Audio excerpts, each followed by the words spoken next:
This is A Woman is a God by Amy Lee Lillard, Part 5.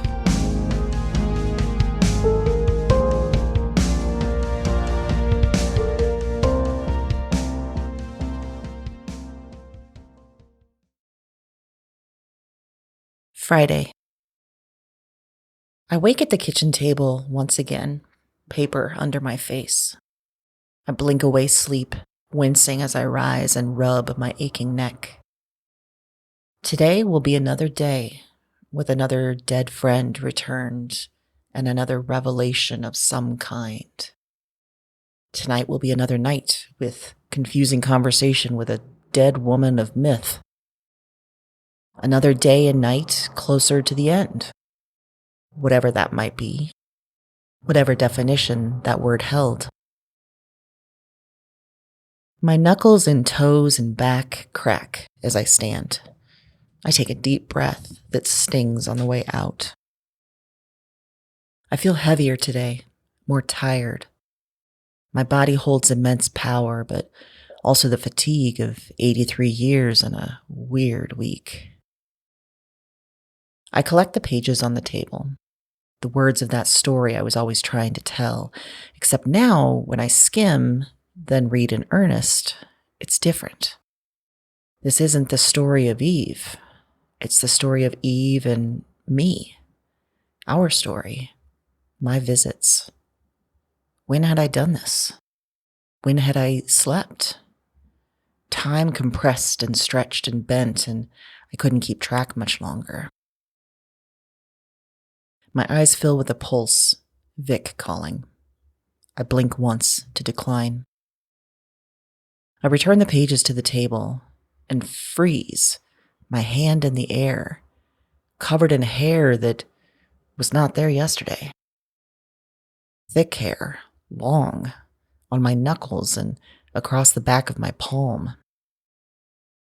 My other hand, examined, holds the same. My arms, as I pull up my sleeves, have darker, whiter strands. My bare feet, my legs, and on my head, the hair that was previously thin and short now feels strong, coarse, long. No alarm bells in my head or chest. No fear spiking my stomach acid. Not this time. My belly, that truth teller, knows this is right. Hi. Patty stands at the entrance to the kitchen. I smile, hold up my hands. Just in time, I say. I was worried I'd missed all the cool stuff, she says.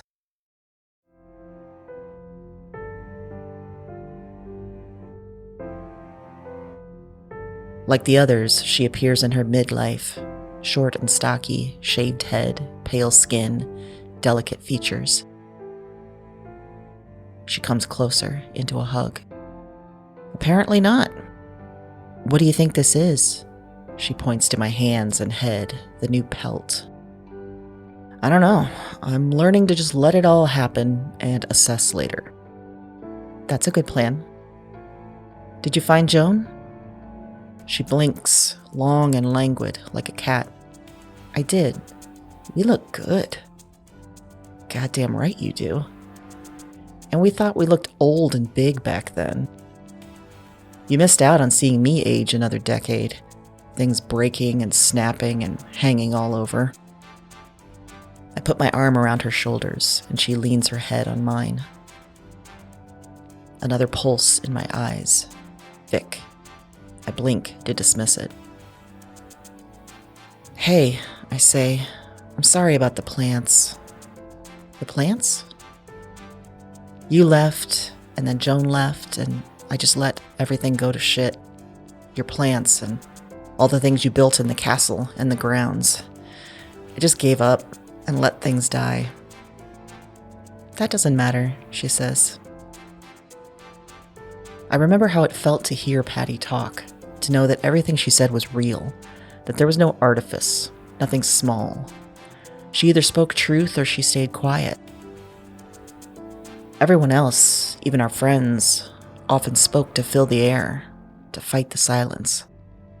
Patty let hush coexist with speech. I really thought it did matter, I say. And now? I know I'm nearing the end. That's the only reason I'm seeing the things I'm seeing and experiencing the power I'm feeling. Patty doesn't rush to comfort or ease me. She just cocks her head to the side. Because nothing could go back to normal after this, I say.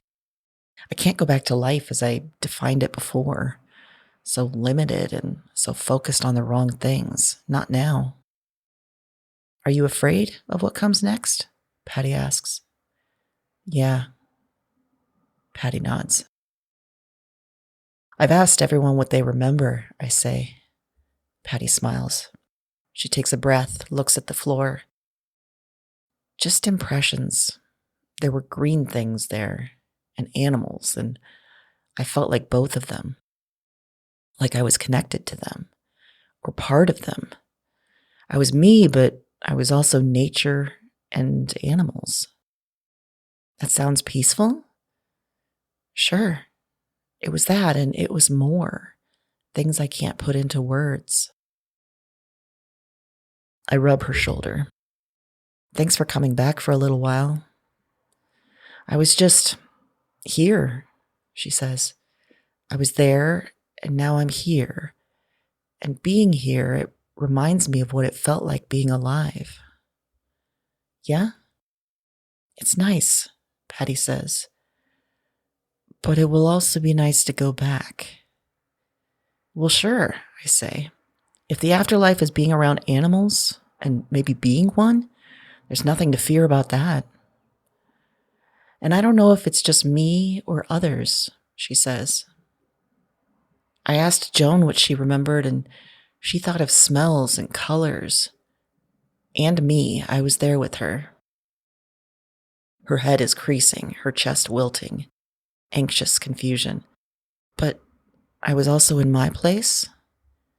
It's okay, I say. It doesn't matter. You're here, and later you'll go back. You'll go home. Elliot thinks you're doing all this, Patty says, bringing us here. Maybe. There's so much we don't understand, she says. I wish that the end will mean understanding it all, I say. But I'm realizing that won't happen. She says nothing, just grips me a little tighter. I remember how Patty liked to do things with her hands, to create small things of beauty like embroidery, and bigger things of splendor and crafts and Legos, and even bigger things of functional glory like bird boxes and gazebo fences and the objects that made our castle a little more homey. She was practical, a doer. But she also loved to care, to gently coax a curmudgeon cat into her lap and an old farty dog into her arms, to speak without speaking, transmitting love and understanding through her hands and slow blinks. That was magic too.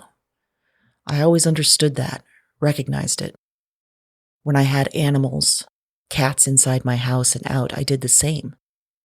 I used the tenor of my voice instead of the words, and the shape of a patient crouch, and the warmth of my hands and lap, to commune with creatures, to signal and speak, sorcery without words. So much we didn't understand, and would probably never, but we understood that basic element of life, that ability to transcend language and limits of form. I look at my feet again. They don't look like human feet, not with this new layer of hair. Maybe they never did, with their long toes, flat arches, and hard and immovable calluses. They look primal, ancient, animal. I look at Patty. In a slow blink, we both know what will happen next.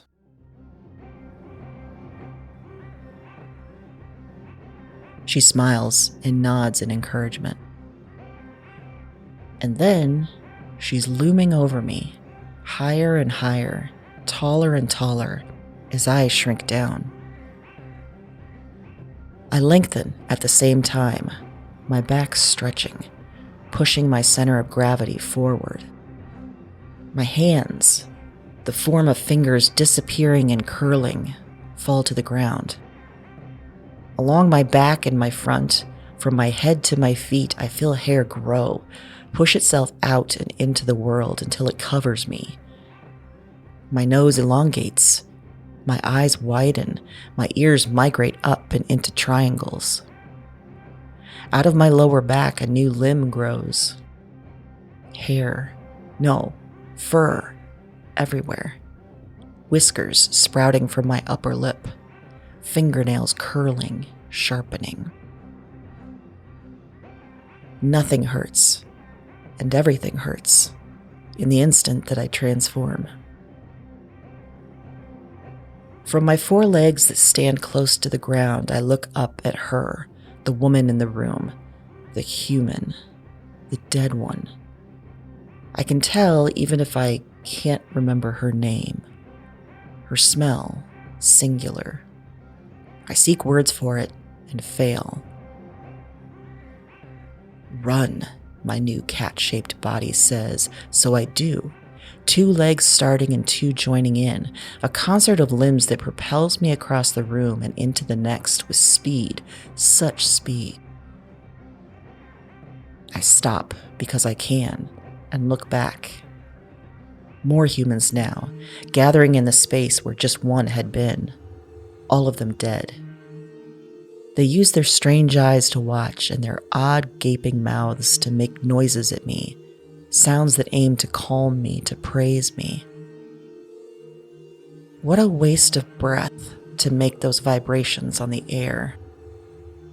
All I need are my senses. Run, my body says again, not to flee, but to feel, to glory in what this body can do. So I do. I run out of the space I'm in and run up things I remember are called stairs. I run down hallways and into rooms. I run in circles, zooming and stopping and starting again. And I jump, the power of my 4 legs and fur-covered body. I jump onto counters and beds and ottomans, the names for these things floating across my mind briefly, then disappearing because what does it matter? They're just objects for my exploration and pleasure. I run and I jump throughout the building. My eyes register it all in shades of blue and gray and yellow. But those words don't suffice. The hues and gradients, the depth to each color, the sense of it, heightened and compounded and complicated. My hands now pause, they explore it all, feel the coarseness and comfort of carpet and the surety of tile and wood. But more than all that, I smell. The crispness of the cool air coming in from the vents, the edging rot of leftovers in a refrigerator, the soft spice of an empty jar of cookies. All things my human nose had rooted out, but sharper, so much sharper and stronger now. I smell the hint of old earth in the wood floor, the ancient oil in a door jamb, the drops of sweat in a laundry basket, the warm iron of a bloody Band-Aid in the trash, the ozone of a dying light bulb. Words fail and disappear in my mind as the smells vie for attention. No matter. Language is unimportant. Just the smells, the layers of them, the discovery in them, the joy of investigation. I smell through my nose that now forms a snout, and I smell with my mouth, open and engaging new powers in the soft palate. And if that is all I have to do for the rest of my life, I will be fine living here in the midst of a riot of odors. A startling sound, and I crouch, my 4 paws ready to propel me. The thing that is called a door, the front door, I remember, opens. A male human enters, calling out in his strange language. Sounds that are familiar, sounds he uses to call to my human form. Vic, my human brain, remembers. No, I'm not human. Not yet. So I run again, run away, up and around, while the human walks around the bottom floor and calls my name. But me, I'm gone. I find rooms that smell familiar and remember in a faraway sense that they are mine, my rooms, where I eat and sleep. How limited my human nose has been. I've never smelled the layers in these rooms, the oils and skin and bugs and fibers, all jockeying for attention. I jump up onto the bed, flop down, let my chest heave and air burn its way in and out. In an absent, unthinking way, I extend my tongue and lick the leg closest to me. I feel every tiny spine, every papier on my tongue as it meets my long gray fur. Comfort and purpose, and I keep going, licking my leg and paw and other legs and anus. All of it right and good. From the bed, a glimpse of outside through a pane of glass. It calls me, that world. I jump again and run, down. The living human, he's still walking around, peering into doors, calling for me. I sneak around him to the dead humans congregated at the back door. I make a noise and remember that my human words called it a meow. And how silly and small is that? My noise has meaning and structure and syntax and says clearly, directly, poetically, open this door so that I may live. One of the dead humans comes close and performs the strange series of clicks and twists to disengage the thing barring me from the world. Then a thin glimpse of space through which I dart, serpentine and buoyant. Gray covers the sky, and I forget the human words for those things and the phenomenon that has made this gray happen, and I know my own language for the pressure in the air, the moisture and dryness combined, the wrongness of it. So I look downward, to the earth at my 4 feet. It smells of small creatures within, and chemicals from human machines, and something old, ancient, true. My front paws scratch at the ground, dig at it, past sparse brown grass and weeds, into the dirt within. I carve out a little hole. I squat over that hole and shit into it. Shitting feels the same in my human body in this cat one, pressure, then relief. But after, I act on instinct again, turning around, sniffing it, ensuring it smells like shit. Using my front paws again, moving the earth around, covering this shit, gifting it back to the earth. A few paces away, I flop down onto the ground. It feels good, right, to connect my belly and my fur with the dirt and dead vegetation. So I roll over, once, twice, again, curving myself into and around the earth. I can dig a hole, hide here. I can curl myself into a space I create with walls of soil and loam that existed long before me and my human and animal ancestors. I can carve myself a place to rest and feel my body breathe its last in a slow, painful, yet graceful end. I can let this form die in the earth and shed the fur and skin and muscle into that earth where it belongs. It would feel right and natural because I shit in the earth and I roll in it and I hide in it and I die in it, and it's all the same, all connected. I close my cat eyes, feeling the moment, feeling myself alive. One of my paws aches, perhaps from an uneven step or a rough stone or an old injury. The joy and pain in the moment, the coexistence of it all. There's no need for anything else. I remember in the shadowy, echo-filled back of my head, where the human part of me still remains, how moments like these in a human body, moments of just feeling and being, have always been riddled with thought, questions and anxieties, a quest for meaning and understanding, a relentless search for what it all amounted to, a battle for some kind of lasting memory, a reason for my life. What a waste. How pointless and confusing when I have the earth and my body and instinct and sense. When I live, what more is needed?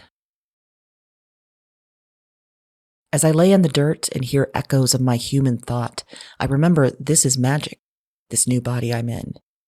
That my original body somehow holds a new power, one that lets me become this feline form, this newness. And if that is true, as it is, can I become something else?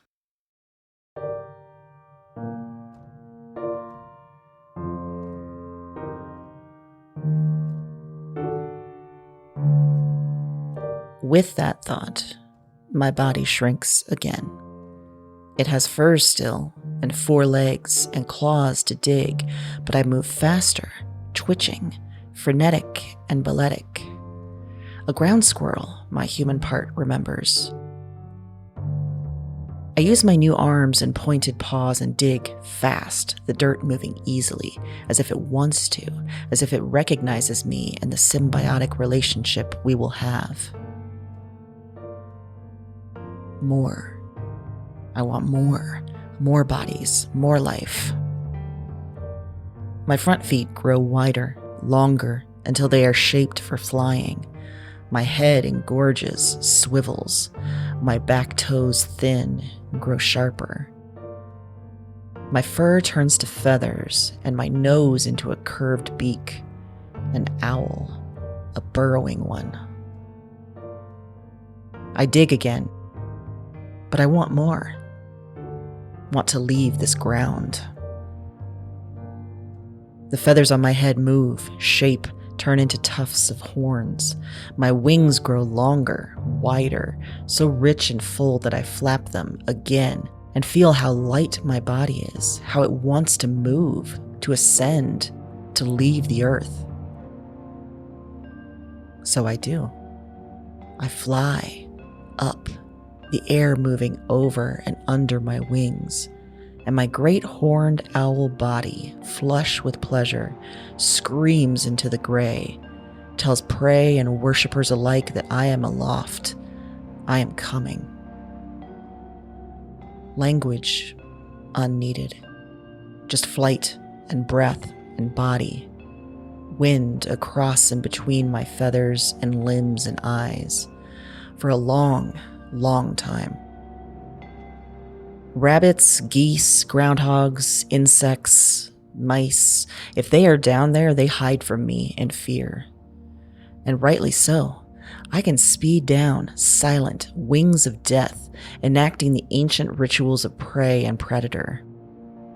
I am a remnant of primeval times, holding bits of the first reptiles and raptors in my limbs, and my instinct and my desires.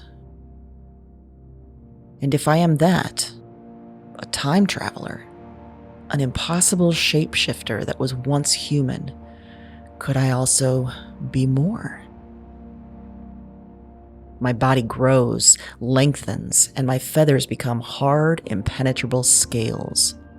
My spine extends past my body, stretching, curling, a long and pointed tail.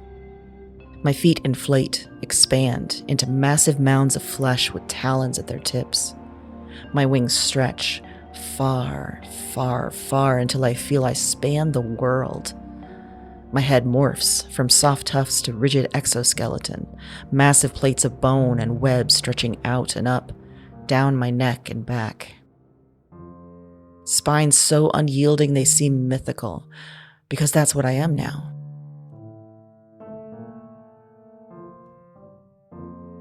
A beast of stories passed down from bonfire to campfire, from folklore songs and odes. A dragon, long and impossible and real, and I scream into the sky, and my voice becomes a plume of fire cutting through the gray. This form, this power, this could be a fitting end. Down on the ground, I see the living human in his protective gear, walking across the grounds from whence I came. so far down, so small and nothing. I fly and fly, higher and higher. I scream and shriek and screech. I blow fire at the sky and the clouds and the planes high above and the drones in pods below. I roll in the air, turning and skimming and glorying. I feel the heat in my belly, the fire that's always been there, now come to life, wielded as I will. I feel the fear that those below must feel, the terror at seeing such a power, and knowing that it comes from an old woman. And I am a woman. That's what I remember. So I start to shrink. And it isn't sad, the shrinking, the lessening, the transforming back, because I've lived it. And if my body can shift in this way and still exist, the central me of it all, then any more transformations, any endings, may not be something to fear. By the time I reach the ground, I'm a cat again, and I land on my feet, soft and easy. The door is still open, so I slip back into the castle. The dead humans are waiting, making sounds of pleasure and welcome, their mouths curled into circles and half moons. I let myself fall to the ground, my belly up, and one by one the humans put their hands on me. They pat my back, rub my primordial pouch, rake their fingers through my fur, all of it vibrating through my body. And only my own vibrations can match it, can tell them that this is absolute joy and pleasure. My purr comes without thought, just action and sense. It's another form of magic, calming and energizing myself, while also telling these humans that all is right in the world. I believe it too, and so my body takes over for that everyday magic, and I drift off into sleep.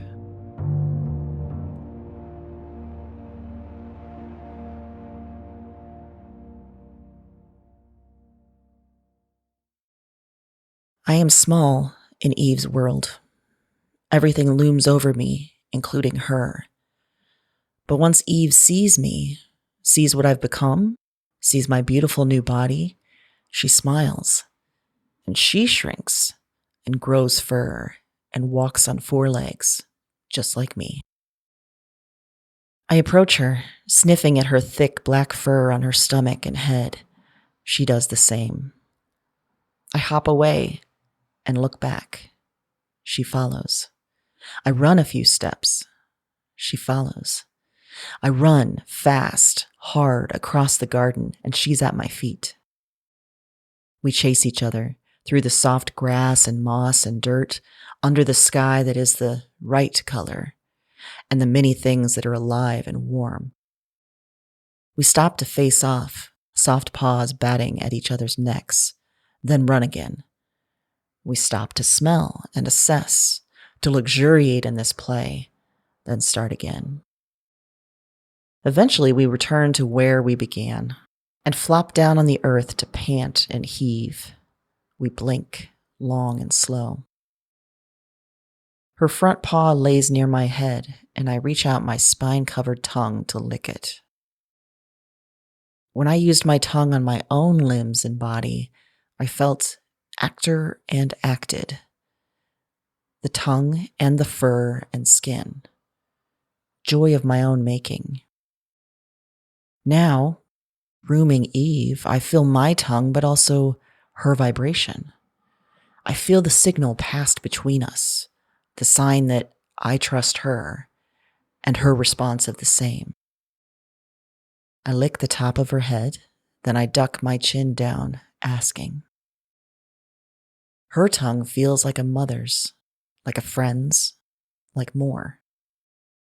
This is the comfort I've sought most of my life, the clear sign of care, without masking or manipulation or malevolence. We lick and groom back and forth, curling closer together each time, until we lay entwined, our limbs across one another's, our bellies close.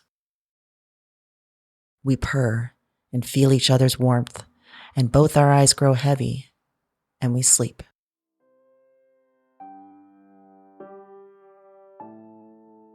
I wake. I'm human again. I'm naked in Eve's garden, and I'm curled up with Eve, also human, also naked. Her head on my arm, her leg across mine, her breasts brushing my torso. It seems right at first, natural. We had curled together in our cat forms for comfort, warmth, joy. But now, in human forms, naked, all my training sets in. This type of comfort is not something friends do. Naked bodies are covered, protected, reserved. Naked bodies entwined is a sexual act. Should it be? This feels wonderful. I crave touch and closeness, no matter if sex is involved. Human bodies could curl together for connection, just like cats and other animals, but our norms, our traditions, our rules, so many fucking rules, outlaw this kind of physical connection, demand that it fit parameters or be shamed. I lay still and focus on the feeling of Eve's leg, her head, her hair, her skin on mine. Our points of contact heated, electric. And is that because I've been skin hungry, disconnected from my own body and long absent another? Would any body do in this moment? Or is it because of her? Her specific body, her self, her kindness, her beauty, her intelligence, her compassion, her. I shift slowly, curving my neck so that I can look at her whole face. Eyes and nose and mouth and all the things that make up a human countenance. Hair and ears and a long neck, and her eyes open. And they aren't just any eyes, any humans. They're hers, and they hold meaning and love.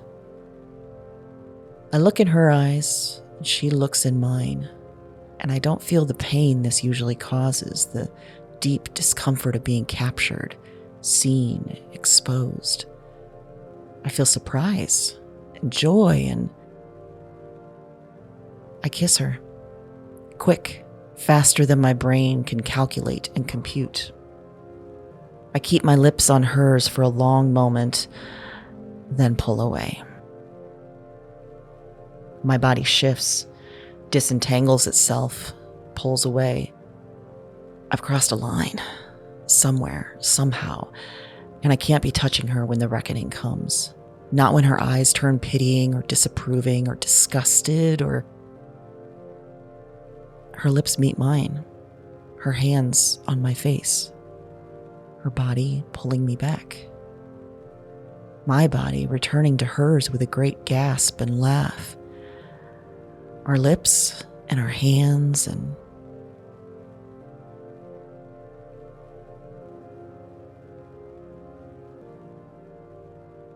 We lay on the green, looking up at the blue.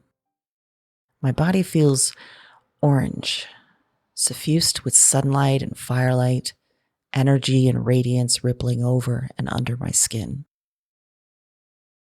Reality is a joke, isn't it? I say. Her voice deep and calm, steady and exciting.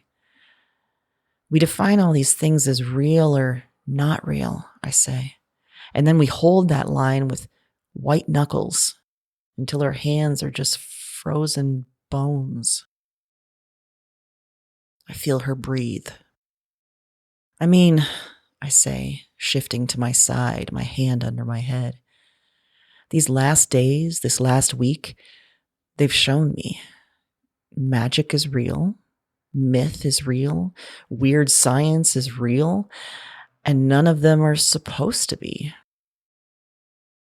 Perhaps they're only real to some people, sometimes, Eve says. This, I touch her arm, let my fingers linger. This is real. You're real, even if you shouldn't be. Yes. This connection, this is real, I say. It is. Sex can always blur reality a bit, I say, but we just make it less unreal by selling the shit out of it. And love? I look away.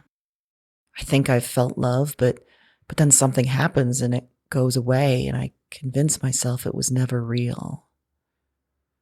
Betrayal is real, she says, and it kills love. It does. My hand on her shoulder. Before Kira died, I say, before this week, I was consumed with reality. I saw nothing else. I held that line. And this, I point to the garden, to her. I would have convinced myself this was all a fucked up dream. That's what you did before, she says. It should shock me, but I nod, breathing, thinking. Of course. I've been here before. When I'd tried to write about Eve and I lost time and felt strange things, I'd been haunted. I had felt some of the things I felt this week and seen some of the things I've seen. But I hadn't been ready. Reality, the forces of what is real and what is tangible and what is allowed, dictated that I declare it all a dream. Block it out. Lock it away. Never think too hard about what makes truth and what is real. And knowing this, I remember. I remember meeting Eve again and again, when I was younger and when I was older and when I was grieving and when I was strong. I remember asking her questions, testing my reality again and again. I remember watching the stories of creation again and again.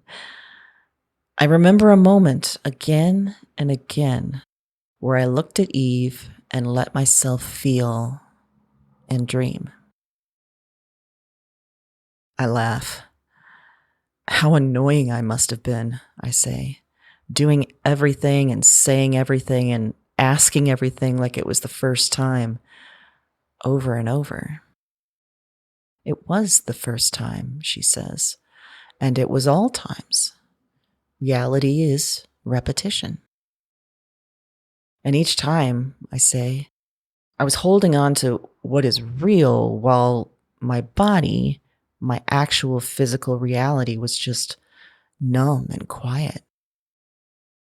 How did it feel to be an animal? She asks.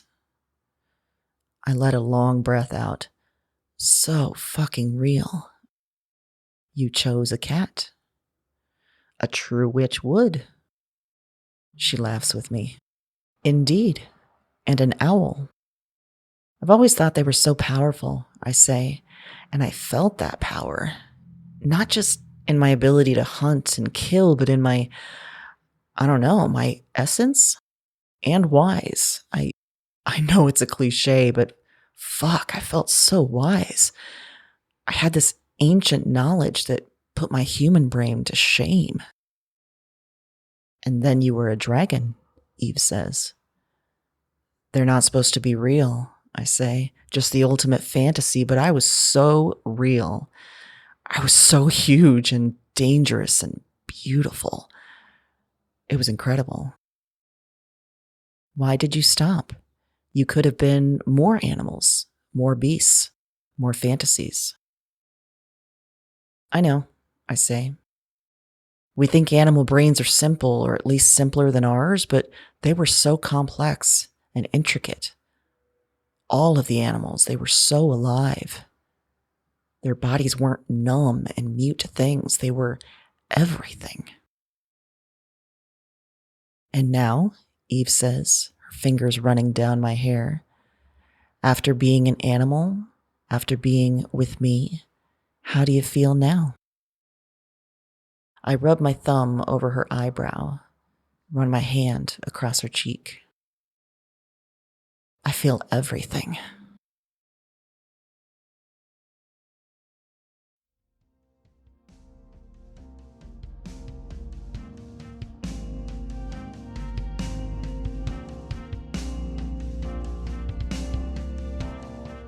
This was part 5 of A Woman is a God, a novel in 7 parts.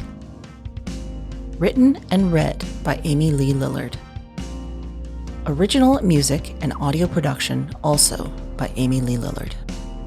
Amy is the creator of Weird Woman podcast and the author of 3 books, Exile in Guyville, A Grotesque Animal, and Dig Me Out. And she's the founder of Rebel Yell Creative, helping creative individuals, community groups, and small businesses build, create, and resist through creative consulting, courses, and community. Find more in the show notes. If you'd like to read A Woman is a God, the full ebook is available at rebelyellcreative.com. If you like what you hear, tell a weird friend. Thanks for listening.